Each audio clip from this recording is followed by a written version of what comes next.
Ինչ է նկատի ունեցել Պուշկինը ասելով «Տե տռուս, տե ռաբ, տե Արմինեն»։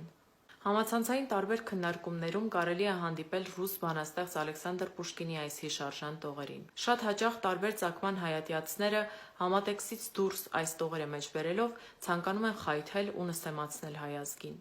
Բայց արդյոք այս տողերը վիրավորական են մեզ համար։ Փորձենք հասկանալ միասին։ Վերոհիշյալ տողերը Պուշկինի «Տազիտը» անավարտ պոեմից են, որտեղ նկարագրվում են չեչենական մի գյուղում կատարվող դեպքեր։ Սպանված է մի երիտասարդ և թաղման ավարտին հանգուցալի հորն է մոտենում մի ալեհեր ծերունի մի երիտասարդի հետ։ Երիտասարդը մահացածի կրտսեր եղբայրն էր, որին հայրը տվել էր մի իմաստունի, որպեսզի վերջինս նրան կրթի և դաստիարակի։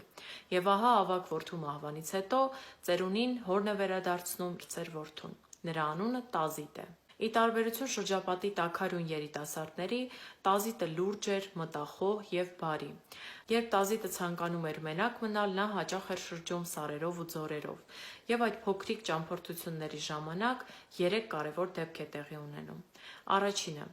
Տազիտը հանդիպում է մի առևտրական հայի, որը բեռներով շարժվում էր այդ տարածքով։ Երբ հայրը իմանում է այս մասին, բարկանում է, թե ինչու տղան չի թալանել ու չի սպանել նրան։ Երկրորդ. Տազիտը հանդիպում է իրենցից փախած ստրուկին և նրան հետ տանելու փոխարեն ազատ է արձակում։ Երբ հայրն իմանում է այս մասին, կրկին բարկանում է, զարմանալով, թե ինչպես իր որդին կարող էր ազատ արձակել իրենցից փախած ստրուկին։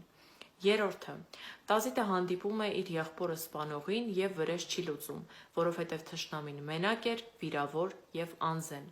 Հենց այս հատվածում, երբ հայրն իմանում է, որ կրտսեր որդին չի լուծել ավագ որդու մահվան վրեժը, ասում է կարևոր բառերը. «Պայդի ты прочь, ты мне не сын, ты трус, ты раб, ты Արմինեն»։ Ինչ հասկացանք այս ամենից։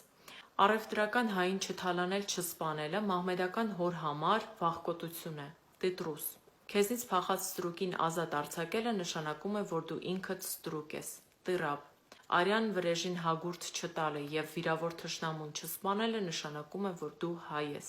Տե Արմինեն։